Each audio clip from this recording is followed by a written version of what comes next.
A high-level event organized by the Ministry of Health of Ethiopia in collaboration with international stakeholders took place in Addis Ababa. The event brought together key figures from the diplomatic, health and continental leadership spheres. The occasion was marked by the presence of His Excellency the Russian Ambassador to Ethiopia, Evgeny, who underscored the importance of international cooperation in combating health crises that transcend borders. He praised Ethiopia's efforts in building a resilient public health system and reaffirmed Russia's continued effort. Due to what we started in July 2023 on the initiative of President Putin, the program for assistance and prevention and control of infections in Africa. It's carried out by preparedness organization. The program is planned till the year 26, and it includes material, technical, scientific, and educational cooperation. And some 1.2 billion rubles are allocated. In 2 years, we've trained over 115 specialists in epidemiology, biosafety, diagnostics. Joint studies on more than 50 dangerous pathogens are underway. Russian mobile labs have been delivered to 8 African countries: Uganda, Burundi, Congo, South African Republic, Democratic Republic of Congo, and Madagascar. We continue common work in Russia Guinea Center in Kenya. There we've developed over 20 diagnostic tools and trained over 1,500 African professionals in Russian public health methodology. Also speaking at the event, Dr. Addis Ababa, Ethiopia's Minister of Health, highlighted the significance of the exercise, stating that it is a timely initiative that will enhance Ethiopia's readiness and capacity to respond to public health emergencies, not just in the country but across Africa. This gathering signals not only a growing commitment to the continental health security, but it also shows the strengths and the historic evolving partnership that we have between Africa and Russia, which is one rooted in solidarity, one rooted in science, one rooted in evidence, and also a shared responsibility.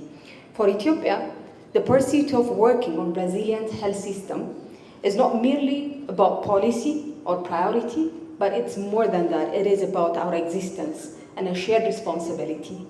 As has been said earlier, pathogens don't have borders.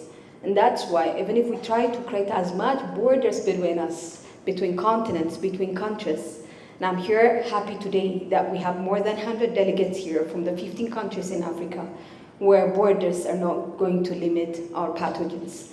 And for us, it is a national imperative, priority, and importance. And it's among the Ministry of Health's foremost priorities, as a focus on advancing local manufacturing is being discussed in our continent to reduce dependence on external aids. Adding her voice, Salma Malika Harari, Deputy Chairperson of the African Union, called the initiative a model for future Africa-Russia collaborations. She emphasized the importance of swift, coordinated action in the face of global health threats.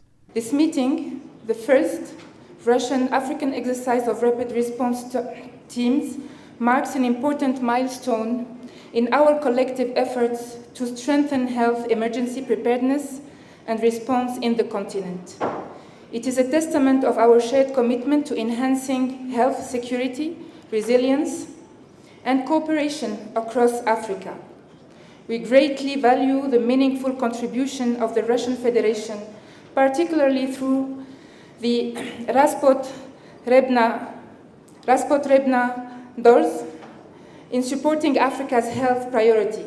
Your continued engagement and technical support reflects a spirit of true partnership and solidarity, which we greatly value in Africa and at the African Union Commission. The event was further marked by a symbolic gesture of partnership. A state-of-the-art mobile laboratory truck was officially handed over by the Russian Embassy to Ethiopia's Ministry of Health. The mobile lab is expected to significantly boost the country's on-ground diagnostic capabilities during outbreaks and emergencies. Today's event signals a promising step toward regional collaboration and readiness, critical on an age where global health threats require united responses.